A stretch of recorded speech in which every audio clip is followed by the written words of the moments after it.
Itu sih. Jadi kita optimisnya tuh di poin situ.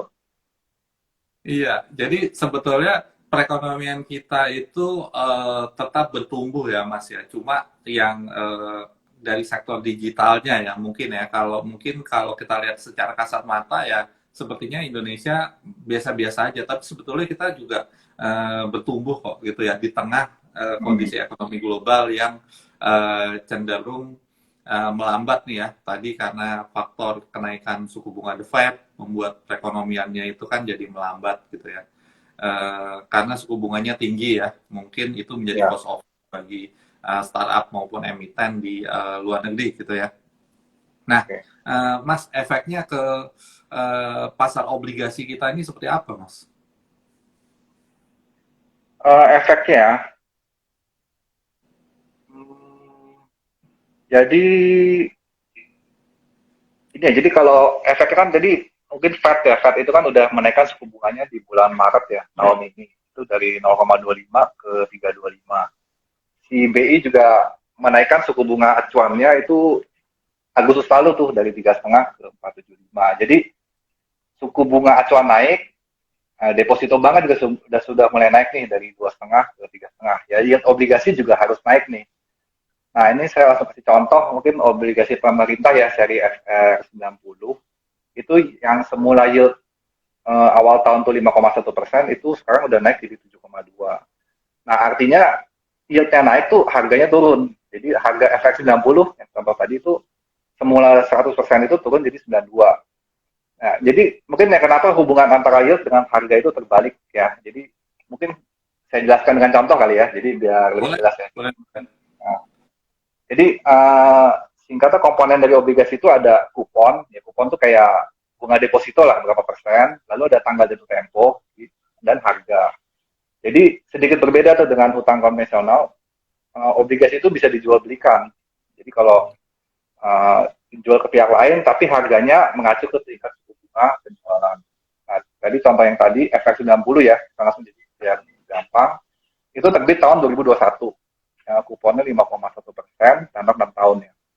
Jadi misal si Bapak A itu beli FX90 di harga perdana nih 100%. Itu dia 100 juta ya. Jadi 100 juta kali 100% ya sama 100 juta. Jadi dana disetor ke negara, si bapak itu tercatat ya di KSE itu sebagai penerima kupon. Jadi maksudnya 5,1% itu dia akan menerima setahun itu secara total itu 5,1 juta itu sebelum pajak. Nah, waktu itu kan BI rate di level awal tahun 3,5%. Nah, lalu sekarang tuh bapak A butuh uang, jadi dia mau jual nih efek 90-nya. Nah, tapi yang dulu suku bunganya 3,5, sekarang itu udah 4,75, jadi suku bunga BI rate itu udah naik.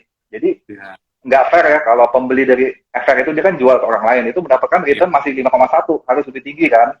ya. Nah jadi lebih tingginya tuh wajar nih pembeli itu akan dapat yield di atas 5,1 karena kondisi sudah berubah ya. Nah itu dia sepakat nih karena lihat dari kondisi pasar gitu. Jadi dia mau beli di yield 7,2 nih. Jadi yieldnya naik nih 51 naik ke 72. Nah padahal tuh efek 90 ini kan selalu bagi kuponnya tuh 5,1 kan. Dia udah fixed rate nih.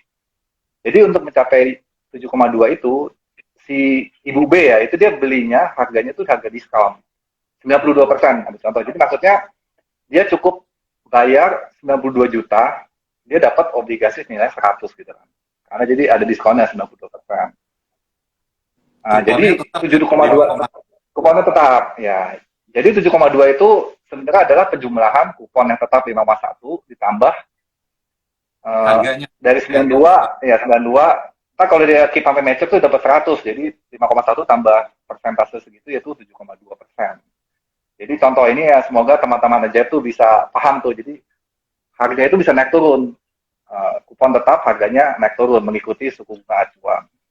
Ya, seperti Nah saham itu ya sih. Mas, harga marketnya gitu ya kita Ya, ketahui. betul Nah, betul. kalau saham itu kan ada ini Mas, ada yang beli, ada yang jual. Nah, ini kan tarik menarik gitu ya. Jadi Ya, antara supply demand, kalau misalnya banyak supply-nya harga turun, kalau banyak yang mau beli atau demand-nya harganya naik. Nah, kalau di obligasi betul. itu berlaku juga nggak sih? Misalnya banyak yang beli terus harganya naik.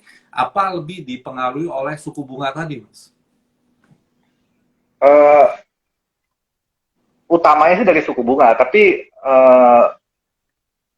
tadi banyak beli banyak jual itu juga ada, itu terlihat dari, jadi kan FR itu seri banyak ya, Ya. itu ada FR yang cukup liquid, misalnya seri benchmark itu dia lebih lebih Ini gerakannya lebih smooth lah, karena yang tenornya 10 ya tahun ya biasanya ya, FR. ya.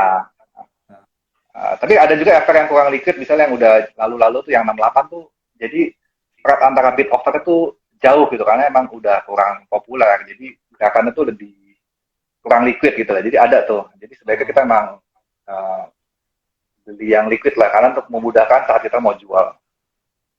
oh, pergerakannya jadi kurang lincah ya kalau kurang liquid ya. Kalau Ya, yang liquid banget ya betul. mungkin harganya bisa lebih atraktif gitu ya. Mas, terkait Ya, dengan tadi kan Mas Erik bilang bahwa sekarang itu yield ya itu mengalami kenaikan kayak gitu ya. Mengalami kenaikan karena BI menaikkan suku bunga gitu ya. Nah, ini strategi dari Prospera Asset Management terhadap reksadana fixed income-nya itu seperti apa, Mas? Apakah ini akan misalnya dijualin nih yang jangka pendek, terus pindah ke yang jangka panjang, nyari yield yang lebih tinggi? Atau gimana ya. sih? Mekanismenya tuh gimana? Bisa nggak seperti itu gitu? Oke, oke. Jadi mungkin ke produk ya strategi kita. Jadi kita tuh punya dua reksadana pendapatan tetap ya, atau reksadana fixed income. Itu yang satu reksadana Prospera obligasi, itu fokusnya tuh lebih ke obligasi korporasi tuh. Tenornya pendek 2-3 tahun.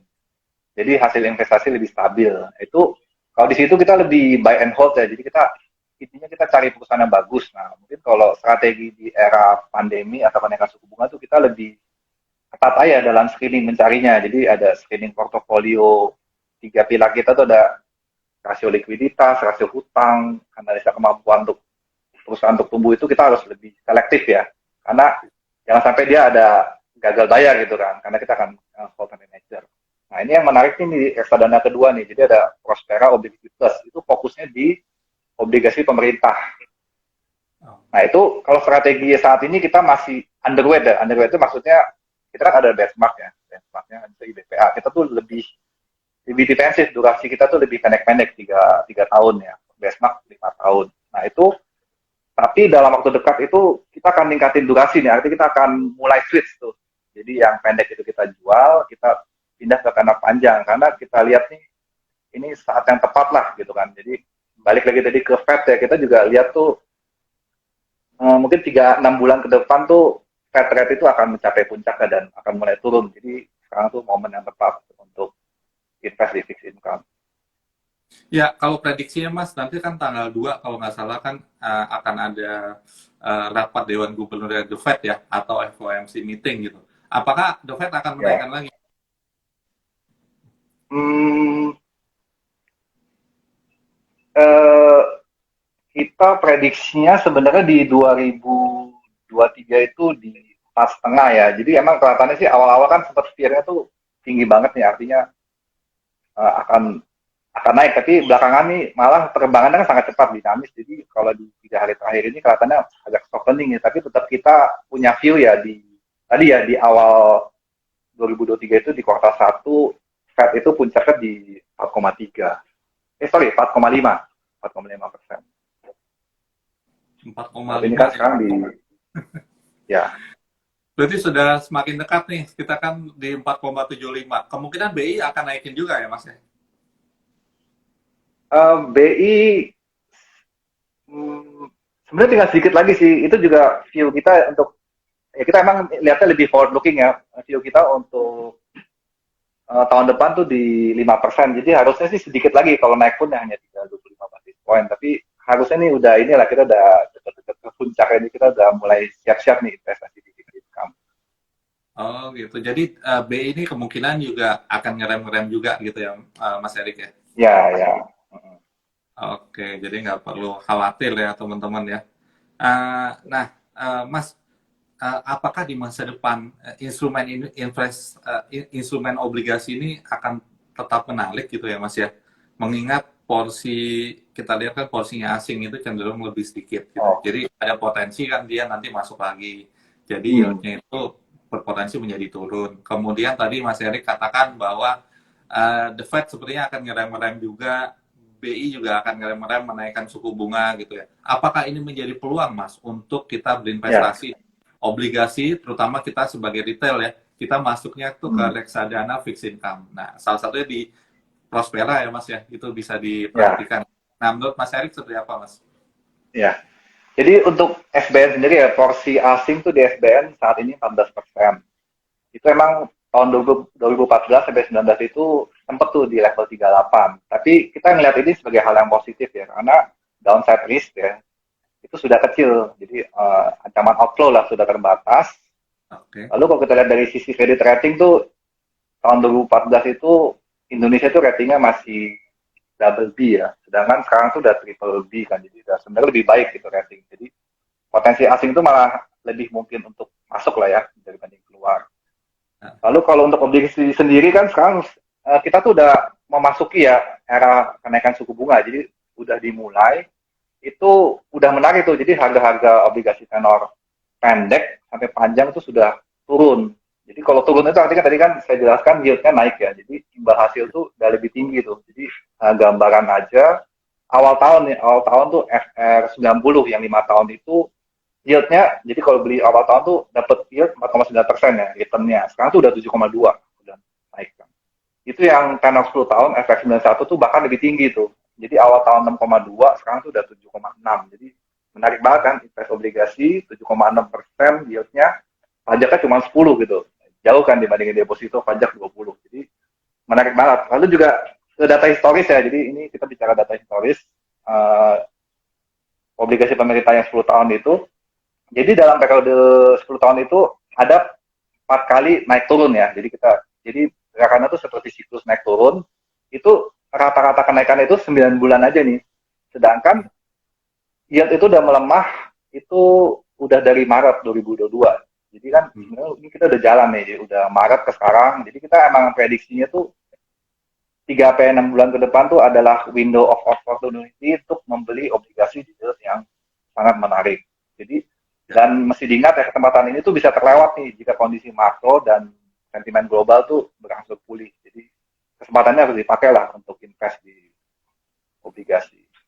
iya, oke. Nah, ya memang ibaratnya kalau naik ada kenaikan yield itu kondisinya berarti dianggap kurang bagus. Nah, ini kan ada berita nih Mas ya, kalau nggak salah baru-baru ini ternyata Amerika nggak jadi resesi ya, technical recession gitu ya, karena dia perekonomiannya positif gitu ya.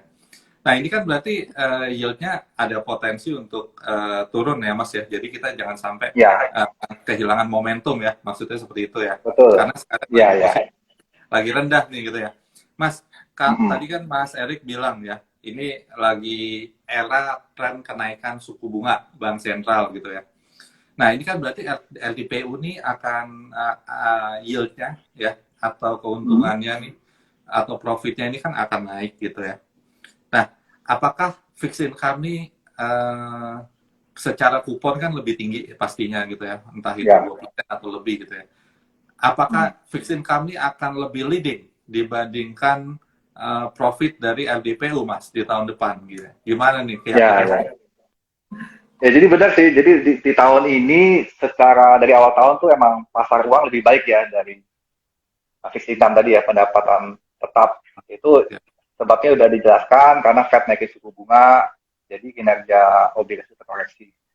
Ya, tapi benar sih 2023 itu malah eh, kita yakin pendapatan tetap ya fixed income itu akan jauh lebih baik dibandingkan pasar uang.